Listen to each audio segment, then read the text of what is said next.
Hi hello నమస్తే welcome to వలయం TV. నేను మీ పుష్ప. ఇప్పుడు నేను ప్రస్తుతానికి ఎక్కడున్నానో తెలుసా?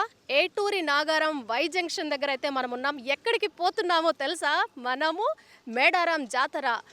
మన భారతదేశంలోనే ఒక గొప్ప జాతర అని చెప్పాలి. ప్రపంచంలోనే ఇది గొప్ప జాతరగా చెప్పాలి. కొన్ని లక్షలాది మంది జనం వచ్చి చూస్తారన్నమాట ఈ జాతరని. తెలంగాణ ప్రభుత్వం కూడా ఎంతో ప్రతిష్టాత్మకంగా తీసుకొని అనేక ఏర్పాట్లు చేసింది. ఒక రాష్ట్ర పండుగగా కూడా 2014 నుంచి దీన్ని డిక్లేర్ చేయడం జరిగింది. సీఎం రేవంత్ రెడ్డి గారు చాలా ప్రతిష్టాత్మకంగా తీసుకొని ఈ జాతర ఏర్పాట్లన్నీ కూడా సమీక్షించడం, భక్తులకు ఎలాంటి ఇబ్బంది లేకుండా అన్ని సకల ఏర్పాట్లు చేయడం జరిగిందనమాట. చాలామంది ఏమనుకుంటారంటే సమ్మక్క సారక్క జాతర అనగానే సమ్మక్క సారక్క ఇద్దరు అక్కా చెల్లెళ్ళు అనుకుంటారు. కానీ కాదండి, వాళ్ళిద్దరూ అక్కా చెల్లెళ్ళు కాదు, తల్లి కూతుర్లు అన్నమాట. ఇది ఏమిటి అంటే ఇది ఆత్మ గౌరవానికి ప్రతీకగా జరుపుకునే ఒక గిరిజన పండుగ అనమాట. ఒక అద్భుతమైన పండుగ, ఒళ్ళు జలధరించే పండుగ అనమాట.